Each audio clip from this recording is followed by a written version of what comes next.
So let's take the best of Silicon Valley.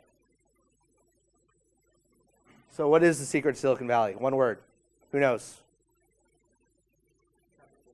Okay. Network. What? Innovation. Anyone else? Resources. What? Failure. All good. Density. All right, well, my take is mentorship. And we talked a little bit about pay it forward, but I'm going to tell my story about Bob Tinker. So how many of you went to university? Okay. How many of you had office hours? Concept. It's basically where an alumni comes in and helps students.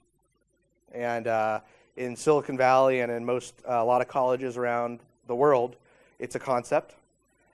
And so I was starting Kahuna 7 years ago, and I knew I didn't know a lot. And so Bob Tinker at the time was the founder and CEO of Mobile Iron, which was one of the fastest growing mobile companies ever.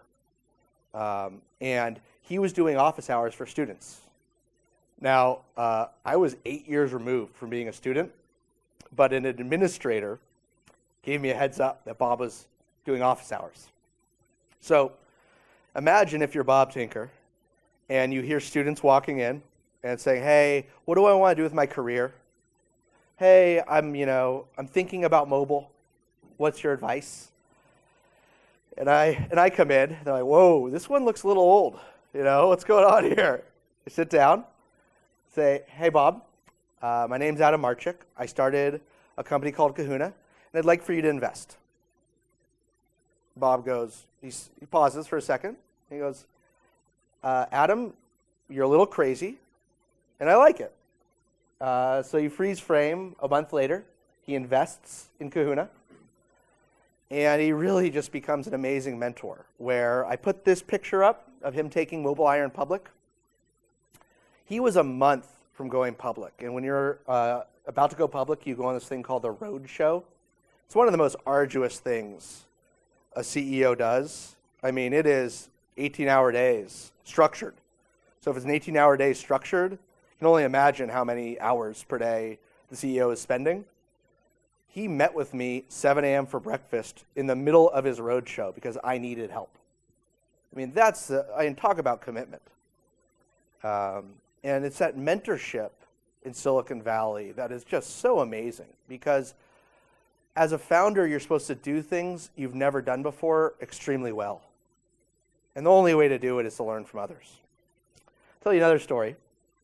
Who here, as a founder or as an early employee, has had to say no to their first customer?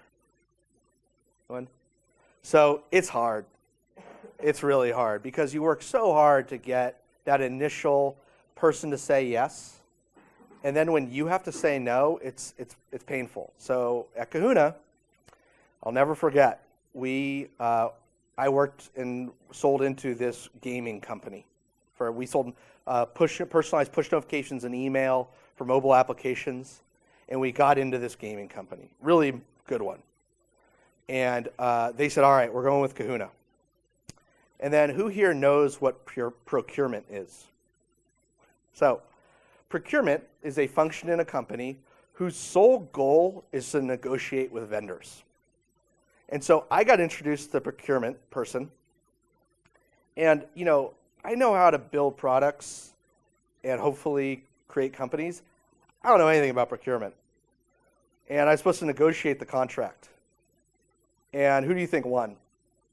I got, what's the German word for hosed? Anyone? What is it? I was taken to the cleaners. And it was a contract that you have this feeling of, like, every once in a while you're doing something, your head's down, and then you kind of pause and you say, wait a second, is this the right thing for the company? And signing that contract would not have been the right thing for the company. But when you're an entrepreneur, it's so hard to turn down a customer. And so once again, I reached out to a mentor. And this was like a few $100,000 deal. And, huge deal to me. Would have been 5% of our revenue, big deal. And I asked the CEO and I explained to them, I'm really like torn up about this. And it's really a big deal. He goes, I understand where you're coming from, Adam. In my last company, I had to say no to American Express, and it was a $10 million contract.